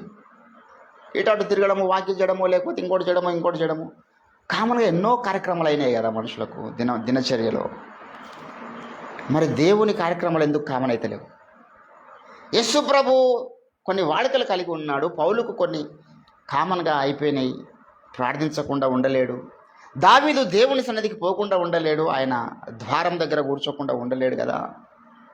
ఈరోజు మనకెందుకు ఆ తీవ్రత మన హృదయంలో, ఆ దాహము మన హృదయంలో పుట్టడం లేదు? దేవుని బిడ్డలారా, ఇక్కడ గమనించాల్సిన విషయం ఏంటంటే, అప్పుడు ప్రతి వానికి భయం కలిగిందంటే వారిలో ఉన్నటువంటి తీవ్రత, ఆ యొక్క పరిశుద్ధమైన వాంఛ దేవుని సేవ పట్ల. అపోస్తుల బోధలో ఒక కీలకమైన ఘట్టం ఏంటంటే అనుదినము కూడుకోవడము. హల్లెలూయా! ఎవ్రీడే ఉంది వారి యొక్క అపోస్తుల బోధ. అంటే ఏదో అవి నాకు నేర్చుకుంటే సరిపోదు. అపోస్తుల బోధలో కీలకమైన ఘట్టాల్లో అనుదినము కూడుకోవడం ఉంది. వారి ధైర్యంతో మాట్లాడే లక్షణం ఉంది. పిరికితనం లేదు వారికి. ఏంటంటే పిరికితనం లేదు. పిరికితనం గల ఆత్మ దేవుడు వారికి ఇలే. ఎందుకంటే they are fulfilled with the Holy Spirit. వాళ్ళు కంప్లీట్గా పరిశుద్ధాత్మచేత నింపబడ్డప్పుడు వారికి పిరికితనం ఇంకే ఎందుకోసం చెప్పి పిరికితనం చంపుతాడు వీడు. చంపితే ప్రాబ్లం ఏంది అసలు? ఏంటండి what is the problem? Death మనల్ని చూసి భయపడుతుంది. ఎందుకు తెలుసా? మరణ భయం మంట కలిపేసి యేసుప్రభువు. ధైర్యం అంటే అది. చావుకు కూడా భయపడిన వాడే నిజమైన క్రైస్తవుడు. ఏంటంటే చావుకు భయపడేవాడు చాలా కార్యక్రమాలు చేయలేడు. చావుకు భయపడేవాడు ఉపవాస ప్రార్థనలు చేయలేడు. చావుకు భయపడేవాడు ధైర్యంగా స్వార్థ ప్రకటించలేడు. చావుకు భయపడేవాడు రాత్రి పగలు ప్రభు పరిచయ కూడా తిరగలేడు. ఎందుకంటే ఎక్కడ యాక్సిడెంట్ చచ్చిపోతున్నాను అనుకుంటున్నాడు. ఎన్నో యాక్సిడెంట్ జరుగుతున్నాయి మా కళ్ళం గట. అంత రిస్క్ అవసరమా? అది అవకాశం ఉన్నప్పుడు చేయాలనుకుంటాడు వాడు. ఏంటండి ప్రతిదీ దేవుని పనులన్నీ కూడా టాస్క్తో కూడుకున్నవి. ఏది సింపుల్ కాదు. ఒకటే సింపుల్, దేవా నేను పాపిని తండ్రి నీ రక్తంలో నా పాపాలు కడుగు అని ఒప్పుకోవడం సింపుల్. నీటి బాధిస్తుంది సింపుల్. కానీ తర్వాత నువ్వు చేయాల్సిన అన్నీ కూడా అది ఖచ్చితంగా టాస్కే. మనకు ఏదైనా సింపుల్గా నువ్వు సాధించేది కాదు. ఏదైనా సింపుల్గా నువ్వు ఒక చరిత్ర సృజించేది కాదు. కాబట్టి దేవుని బిడ్డలారా, కొంతమంది భక్తుల చరిత్రలు నేను చదువుతున్నప్పుడు విచిత్రం అనిపిస్తుంది. భక్త్ సింగ్ గారు మొదట మనం చెప్పుకోవాలి ప్రార్థన జీవితానికి. ఎట్లా చేసిండు ఆయన? 8 గంటలు ఎట్లా గడిపిండు? ఎంత ఓపిక, ఎంత సహనము, ఎంత దీర్ఘశాంతము. అంతసేపు ఏం మాట్లాడారు వాళ్ళు దేవునితో? అది శరీరం ఎట్లా సహకరించింది? నరాలు పట్టేయలేవా? ఎక్కడ రక్త ప్రసరణ ఆగిపోలేదా? 8 గంటలు మొఖాల మీద ఉంటే చేతులు నొయ్యలేవా కిందకి దించకుండా పైకెత్తి ప్రార్థన చేస్తే? భోజనం ముందర పెట్టుకొని భోజనం ఇచ్చినందుకు స్తోత్రం ప్రభు అంటూ ఒకరోజు రాత్రి అంతా ప్రార్థనలో ఉండిపోయాడు సాధు సుందర్ సింగ్ గారు. ఎట్లా సాధ్యమైంది? ఎట్లా వెళ్ళిపోయారు వారు ఆత్మలోనికి? మనకెందుకు అది సాధ్యం అవడం లేదు? డీజే దినకరన్ గారు 6 గంటలు మొఖాల మీద గడిపినటువంటి చరిత్ర గల భక్తులు అని చెప్పుకుంటున్నాం. అంటే ఎంత ఓపిక ఉండాలి, ఎంత సాధన అవసరము అంతసేపు ప్రార్థన చేయాలంటే. దేవుని బిడ్డలారా, మా ఓఫిరాయ్ గారు ఉన్నాడు, 128 సార్లు ఆయన బైబిల్ చదివి. ఎంత ఓపిక బైబిల్ చదవాలంటే మనకు సాధ్యమవుతుందా? 128 times వాస్ కంప్లీటెడ్. ఏంటండి ఎంత ఓపిక కావాలి బైబిల్ చదవాలంటే? ప్రార్థించాలంటే ఎందుకు కావాలి? దేవుని కొరకు సంగీతం నేర్చుకోండి. ఆయన పాటలు, కొత్త పాటలు రాయడానికి సంగీతం నేర్చుకోవడం ఎంత ఓపిక? ఎన్ని సంవత్సరాల సాధన అది? ప్రతిదీ కూడా ఏది సింపుల్ కాదు. చాలామంది క్రైస్తవ జీవితం అంటే సింపుల్ అనుకుంటున్నారు. చాలా తప్పది. చాలా కష్టం. నువ్వు రక్షణ పొందిన దినం మొదలుకొని నువ్వు పోరాటం చేయడం కష్టం. నీ కుటుంబంతో, నీ శరీరంతో, నీకు వస్తున్నటువంటి వ్యామోహాలతో, నీ మీదికి సాతాను విస్తృతమైన అగ్ని బాణాలతో పోరాటం చేయడం. ఏంటండి సోదరుల్లో ఎవరిలోనికి సాతాను వస్తుందో తెలియదు, వాంతో పోరాటం చేయాలి. పంచభూతాల్లో ఏ శక్తి మనకు మరి ప్రతికూలంగా మారుతుందో మనకు తెలియదు. దేవుని బిడ్డలారా, నిత్యము పోరాటమే. కాబట్టి సాధకము చేయబడినటువంటి, మనం గత 2 రోజుల కింద విన్న పాఠం, సాధకము చేయబడిన జ్ఞానేంద్రియములు it is very very must. కర్మేంద్రియాలకు సాధన వెరీ సింపుల్. ఏంటండి చేతికి సాధన నేర్పించాలనుకుంటే ఒక 15 రోజులు కష్టపడితే చేతికి సాధన నేర్పించవచ్చు. ఇప్పుడు తాళాలు నేర్చుకోవాలి. ఫర్ ఎగ్జాంపుల్ నోపాల్ గారు తాళాలు నేర్చుకుంటే ఒకసారి నేర్పిస్తే 2 సార్లు నేర్పిస్తే 4 రోజులకు వస్తుంది చేతులు చేసేది. కానీ మనసుతో చేసేది ఏంటండి చేతుల ద్వారా చేసేటటువంటి సాధనలు చాలా సింపుల్గా చేయవచ్చు. కానీ మనసును లోపరుచుకోవడం ఎంత కష్టం? తలంపులి లోపరుచుకోవడం ఎంత కష్టం? నా శరీరాన్ని లోపరుచుకున్నా. ఏంటండి నా శరీర సంబంధమైన సాధనలు నేర్చుకున్నా. కానీ ఆత్మ సంబంధమైన సాధనలు ఒకటి సెల్ఫ్ కంట్రోల్, ఆత్మ సంబంధమైన సాధనలు ఒకటి ఓపిక, సహనము, దీర్ఘశాంతము, సహించే తత్వము, క్షమించే తత్వము, కోపపడే తత్వము. ఏంటండి జ్ఞానేంద్రియాలను కంట్రోల్ చేసుకోవడంలో ఉన్నాయి ఇవన్నీ కూడా. హృదయంలోనికి చెడు తలంపులు రాకుండా కాపాడుకోవడం అనేది ఎంత కష్టమైన సాధన. ఏంటండి వాటిని ఎట్లా మనం సాధన చేసుకోవాలి? మరి కర్మేంద్రియాల సాధన చాలా సింపుల్ ఏమో కానీ జ్ఞానేంద్రియాల సాధన చాలా, దేవుడు ఇప్పుడు ఆవిడని చూస్తున్నాడు. నీ అంతరంగంలో ఎటువంటి పరిస్థితి ఉంది అంట. దావీదేమంటాడు, దేవా నంతరంగములో ఉన్న సమస్తమును నీవు ఎరిగినవాడు, నీకు ఆయాసకరమైన మార్గం ఎక్కడన్నా ఒకవేళ ఉన్నదేమో నన్ను పరిశోధించు, నన్ను బాగుగా, నీకు ఆయాసకరమైన మార్గము నా యందు ఉన్నదేమో చూడు. కాబట్టి దేవుని బిడ్డలారా, ఈరోజు పరిశుద్ధ జీవితం అనేటువంటిది ముడిపడి ఉన్నది మన శరీరంతో కాదు. చాలామంది అవలంబనలకు ఇది అర్థమైతలేదు. శరీరంతో కాదు, శరీర సంబంధమైన ఒక బలహీనత ఉండగానే వాడు పాపిగాడు. శరీరంలో కొన్నిసార్లు కరెక్ట్ పర్ఫెక్ట్ సాధన లేకపోతే శరీరంతో తప్పులు జరుగుతాయి. హృదయంలో లేకపోయినా శరీరం చేస్తుంది కొన్నిసార్లు.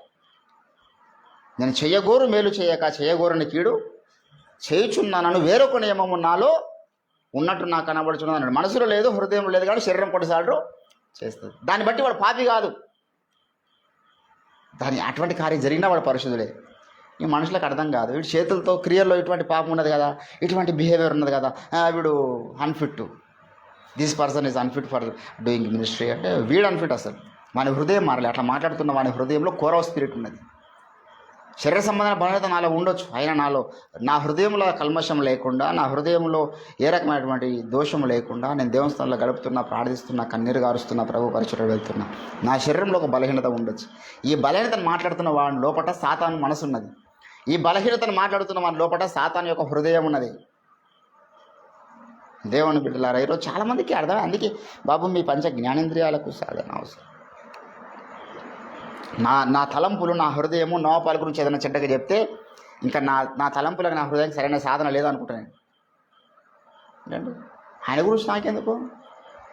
అది నా మనసుకు అవసరమా? నా శరీరం గురించి, నా క్రియల గురించి నా మనసుకు అవసరం. నేను ఏ రీతిగా ప్రభుత్వంలో గడుపుతున్నాను అనేది నా మనసు నాకు చెప్పాలి. వేరే గురించి ఎందుకు చెప్తుంది నా మనసు? నీ మనసు వేరే వాళ్ళ గురించి మాట్లాడుతుంది అంటే అది ఇంకా సాధకము చేయబడలే. నీ మనసు నీ గురించి చెప్పేదిగా ఉండడమే సాధకం చేయబడ్డ జ్ఞానేంద్రియాలు. నీ మనసు నీకు చెప్పాలి, నీ ఆలోచనలు నీకు చెప్పాలి. నాయందు నాకు అన్నాడు పౌలు. నాయందు నాకు ఏమి కనబడట్లేదు అంటే నీ మనసు నీకు అట్లా చెప్పాలి. 119 కీర్తన అంతా దావీదు అంటాడు, నిన్ను నువ్వు పరిశీలన చేసుకో. I look and to see in our own heart. Check out yourself, not others. Scrutiny మమ్మల్ని గురించి మనం చేసుకోవాలి. దినమంతా నడిచి వచ్చిన నా తలంపులు ఎక్కడెక్కడ తప్పు చేసినాయి ఒకసారి నాకు తెలియజేయి మనసా అని నీ మనసుతో నువ్వు మాట్లాడు. కొన్నిసార్లు దేవుని దగ్గరికి వస్తాడు, ఆయన చేసిన మేలును జ్ఞాపకం చేసుకోవాలి. జీవమా నీవిక లేవవేసు ఆ పాట కాదు, ఒక పాటను చూడు. దేవ సంస్తుతి చేయవే మనసా శ్రీమంతుడగుయే హోవ సంస్తుతి చేయవే మనసా జీవ సంస్తుతి చేయో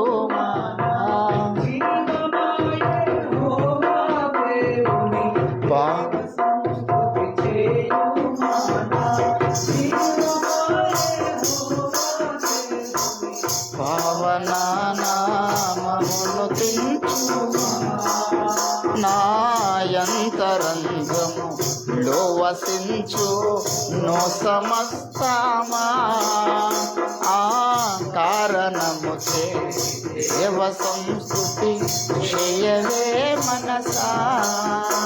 ఎన్ని శరణాలు అండి. ఆ అంత పాట ఎంత విలువైన సందేశం. నీ మనసుకు ఇస్తున్న సందేశం అది, లోకానికి కాదు. ఏంటండి?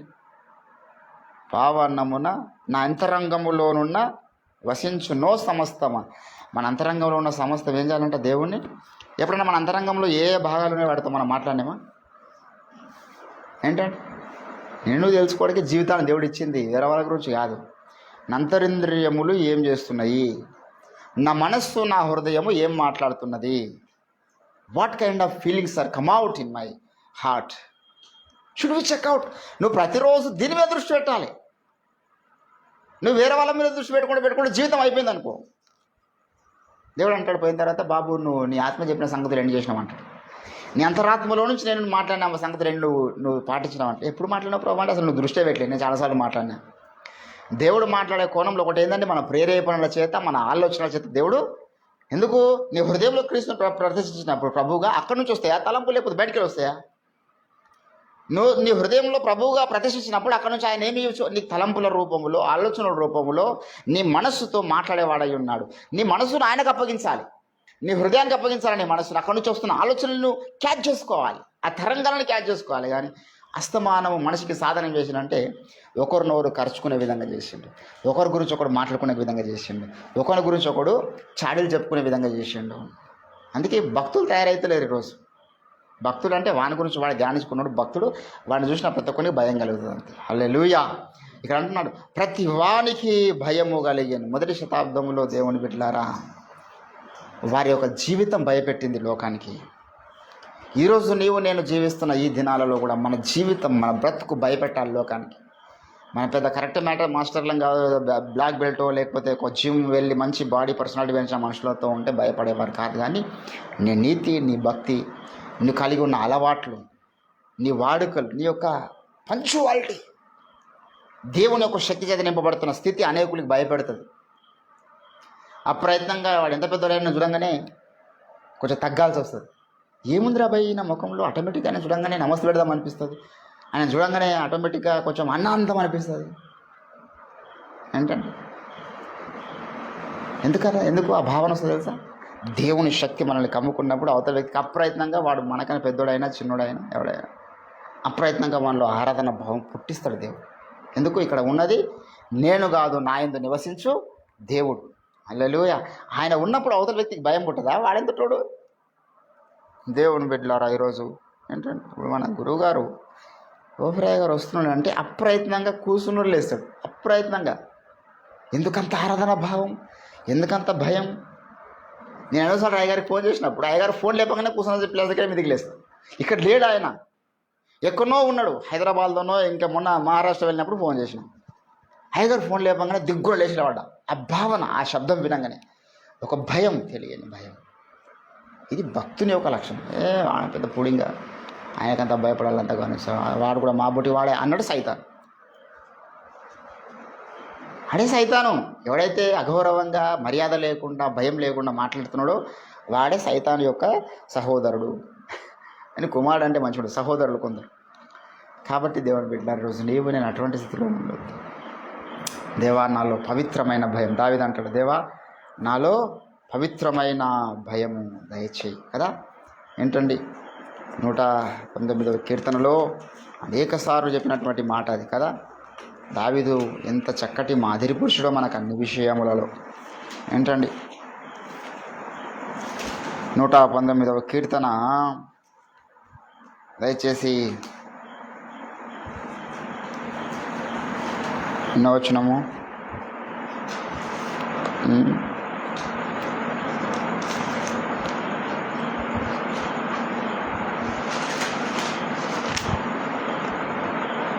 38వ వచనం. 119వ కీర్తన 30వ వచనంలో, నీవిచ్చిన వాక్యము మనుషులలో నీ భయమును పుట్టించుచు ఉన్నది, నీ సేవకునికి దానిని స్థిరపరచుము. నీ న్యాయ విధులు ఉత్తమములు, నాకు భయము పుట్టించుచున్న అవమానమును. ఏంటండి మన హృదయములలో దేవుని వాక్యం ద్వారా కలిగేటటువంటి భయం ఎప్పుడైతే ఉంటుందో అప్పుడు నిన్ను చూసి ప్రతి ఒక్కడు భయపడతాడు. నీకు వాక్య భయం లేదు, నీకు దైవ సేవకుల పట్ల భయం లేదు, నీకు సహవాసం పట్ల భయం లేదు అనుకో, నిన్ను చూడ భయపడతాడు. ఏంటండి పవిత్రమైన భయము మనలో ఉండాలి. దేవుని బిడ్డలారా, ఇంకా చాలాసార్లు అంటాడు కీర్తనకారుడు, చాలా స్థలాల్లో అంటాడు. ఈరోజు నీవు నేను దేవుని భయముతో కొనసాగాలి. అపోస్తలుడైనటువంటి పౌలు భక్తుడు ఏమంటారు తెలుసా? ఫిలిప్పీయులకు రాసిన పత్రిక 2వ అధ్యాయం 12వ వచనంలో, భయముతోనూ వణుకుతోనూ మీ సొంత రక్షణను. ఎందుకండి రక్షణలో భయం ఎందుకు? భయము లేనివాడే భ్రష్టుడైపోతాడు. గుర్తుపెట్టుకోవాలి, రక్షణలో భయం ఉండాలి. గొప్ప రక్షణ నాకు ఇచ్చిండు దేవుడు, దాన్ని కాపాడుకునే భయం ఉండొద్దా? ఏం రక్షణ ఏమో, సపదాగా మా ఇంటికాడ పోయి ఏదైనా చేయని పని చేసుకొని బతుకుతా, ఏం రక్షణ ఏమో, పోయి మా అమ్మ నాన్న చూసుకుంటే చాలు, వాళ్ళు ఇబ్బందులు ఉండరు కదా అని. నీకు రక్షణ భయం ఎక్కడుంది? అడిగిపోతే రక్షణ జీవితాన్ని కాపాడుకోగలుగుతావా? నువ్వు ఏ స్థలంలో ఉంటే రక్షణ జీవితాన్ని కాపాడుకుంటావో ఆ స్థలంలో ఉండాలి. ఏ స్థలంలో ఉంటే రక్షణ ఎదుగుతావో ఆ స్థలాన్ని చూజ్ చేసుకోవాలి డెలిబరేట్గా. మరి నా స్థలానికి వెళ్ళడం వల్ల నా రక్షణకు, నా యొక్క ఆత్మీయతకు సరైనటువంటి వాతావరణం లేదనుకుంటే ఆ స్థలానికి వెళ్ళొద్దు, ఆ మనుషులతో సావాసం చేయొద్దు. I want to growth in my spirituality అంటే అప్పుడు నీకు భయం, రక్షణను కాపాడుకునే భయము చాలా అవసరం, దాన్ని కొనసాగించుకునే భయము చాలా అవసరం. Where is the place? నేను ఎక్కడ ఉంటే ప్రార్థనలో బలంగా ముందుకెళ్తా, ఎక్కడ ఉంటే నేను వాక్య ధ్యానంలో బలంగా ముందుకెళ్తా, ఎక్కడ ఉంటే పరిశుద్ధతలో బలంగా ముందుకెళ్తా, అటువంటి స్థలాలను చూజ్ చేసుకుంటారండి. భయం ఉన్నాడు. భయం లేనోడు పర్వాలేదు దేగలింగేరే మాకి కిరికిరి అనుకుని పోతుడు గట్టిగా కలుస్తుంది. ఎంతోమంది అట్లా పోయినాడు. ఏడున్నా నేను జీవిస్తా, నాకు ప్రార్థన జీతం లేదా, నువ్వు ఒంటరి వాళ్ళ వయసు అంటే సైతానికి చేతింటే దొరికిపోతావు. అప్పుడు నీ ఒట్టి మాటలు పనిచేయి. We need fellowship. చూసుకుందాంలే, పలానా ప్లేస్లో మంచి ఉద్యోగం వచ్చింది కదా అని చెప్పేసి అక్కడికి వెళ్ళి ఆ సహవాసంలో పడి త్రావుడికి బానిస అయిపోయి, తిరుగుడికి బానిస అయిపోయి, భ్రష్టుడు అయిపోయిన వాళ్ళు, తిరిగి లోకంలో కలిసిపోయిన వాళ్ళు కోక్కోలేదు. Because they don't have the fellowship. సహవాసం ఉన్నోడు అట్లా చెడిపోడు, ప్రోత్సహించేవాడు ఉండాలి. ఒంటరితనంలో ఏ రకమైన పాపాలు పడిపోతాడో మనం ఊహించలేము. కాబట్టి దేవుని బిడ్డలారా, సమాజములో ఉన్నటువంటి మనుషులు, సమాజము, అంధకార శక్తులు, దయ్యాలు నేను చూసి భయపడాలంటే నీలో ఉండవలసింది దేవుని భయం. హల్లెలూయా. అందుకంటాడు యాకోబు రాసిన పత్రిక 4వ అధ్యాయం 8వ వచనంలో ఏమన్నాడు? దేవునికి లోబడండి, అపవాదిని ఎదిరించండి, దేవుని యొద్దకు రండి. ఏంటండి మనం దేవునికి లోబడమంటే అర్థమైంది ఏంటండి? దేవునికి లోబడమంటే అంటే కనబడని దేవునికి ఎవడైనా లోబడతాడు? కనిపిస్తున్న గ్రంథానికి లోబడాలి, కనిపిస్తున్న దేవుడు అభిషేకించిన సేవకునికి లోబడాలి. ఇక్కడ భయం ఉండాలి, బైబిల్ దగ్గర భయం ఉండాలి, సహవాసంలో భయం ఉండాలి, ఆరాధనలో సంఘారాధనలో కూర్చున్నప్పుడు భయం ఉండాలి, దేవుని ప్రజెన్స్ స్థలంలో భయం ఉండాలి. ఎక్కడికి వెళ్ళినా నీకు ఆ భయం, ఆ పవిత్రమైన భయం ఉండాలి. కొంతమంది మందిరాలకు వచ్చి కూడా విచిత్రంగా చేస్తారు, కొత్త వేషాలు చేస్తారు. వాడు మందిరంలో కూర్చుంటాడు కానీ మనసంతా ఎక్కడ పెడతాడు. వాళ్ళు మంచి ఆరాధన చేస్తూ ఉంటే వాడు నవ్వుతూ ఉంటాడు, ఫోన్ ఎత్తుకుంటూ ఉంటాడు, లేకపోతే అటు ఆడల దగ్గర చూసుకుంటూ కూర్చుంటాడు, ఆడలే మోళ్ళు చూసుకుంటాడు. ఇది ఏం భయం? వీళ్ళు దేవుని శాపానికి గురిగారా? అరే we are standing in front of Jesus Christ, his presence, ఆయన సన్నిధి ఉన్నది అక్కడ. ఒక మనిషిగా చూస్తున్నా నాకెంతో కోపం వస్తుంది. అటువంటి వాడిని తన్నలి పడుకుని అందరి ముందుకు పిలిచారు, అటువంటి కార్యక్రమాలు చేశారు. మరి దేవుడు కూడా చూస్తుండే కదా అక్కడి నుంచి. సంఘంలో కూర్చున్న వారు అందరూ చూస్తున్నారు. ఎవరెవరు ఎక్కడ చూస్తున్నారు, ఏ మనసుతో వస్తున్నారు, ఏం మాట్లాడుతున్నారు, ఎక్కడ వీరు మనసు పెట్టిరా అన్నీ చూస్తున్నాడు ఆయన. ఆయనకి ఎంత కోపం రావాలి? మరి ఆయన ఆశీర్వదిస్తాడా, చెప్పిస్తాడా? భయము లేనటువంటి జీవితం. చర్చికి వెళ్తారు కానీ భయం ఉండదు, క్రైస్తవ కుటుంబాలు ఉంటారు కానీ భయం ఉండరు. విచ్చలవిడి జీవితానికి బానిసైన వాళ్ళు ఎందరో. కాబట్టి దేవుని బిడ్డలారా, ఈరోజు నువ్వు అనుకోవాలి, దేవా నేను లోకానికి, అంధకార శక్తులకు భయం పుట్టించి ఒక యోధులుగా తయారు కావాలి. నాకు కొన్ని అలవాట్లు, ఇంకా పవిత్రమైన అలవాట్లు కావాలి. నీ స్థలంలో గడిపే సమయాన్ని కేటాయించే, తీవ్రత పెంచి కన్నీరు పెంచేటటువంటి ఇంకా అటువంటి మూమెంట్స్ నాకు రావాలి. నీ శక్తి చేత నింపబడి, వరాల చేత నింపబడి, నీ పని కొరకు నలిగిపోయేటటువంటి అవకాశాలు రావాలి. నీ ఆత్మ చేత నింపండి. మనం ప్రార్థన చేద్దాం రండి. దేవుడు కొద్ది మాటలు దీవించును కాక.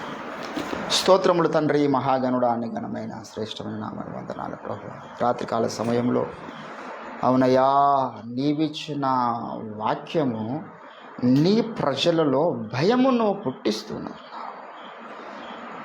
ఎందరికో ఈరోజు భయము లేదయ్యా. ప్రార్థన అంటే భయము లేదు, నీ సన్నిధి అంటే భయము లేదు, రక్షణ కాపాడుకోవడే విషయంలో భయము లేదు, పరిశుద్ధత విషయంలో భయము లేదు. భయము లేనటువంటి క్రైస్తవులు కనబడుతున్నారు. దయగల తండ్రి, మేము అలాగుండకూడదు. గడగడ వణుకుచు సంతోషించే జోన్లో మమ్మల్ని అందరినీ, ఆ పవిత్రమైన భయం మా అంతరింద్రియంలో మీరు పుట్టించండి అయ్యా. మీ ఆత్మకార్యం జరిగించండి. స్తోత్రాలు. మేము లోకానికి, సాతానుకు భయపడొద్దు తండ్రి. వానికి భయపెట్టించాలంటే మీ అభిషేకం మాకు కావాలి. We need your anointing O Lord. మమ్మల్ని అందరినీ మీ ఆత్మచేత నింపి నడిపించాలి. విత్తబడ్డ వాక్యాన్ని ఫలింపజేసి మహిమగణత ప్రభువుని మీరు యేసుక్రీస్తు నామమున ప్రార్థిస్తూ ఉంటున్నాం తండ్రి. యేసు రక్తమే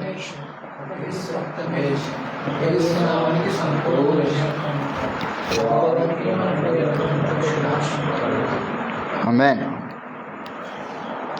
స్తోత్రం. వందనాలు. Praise the lord.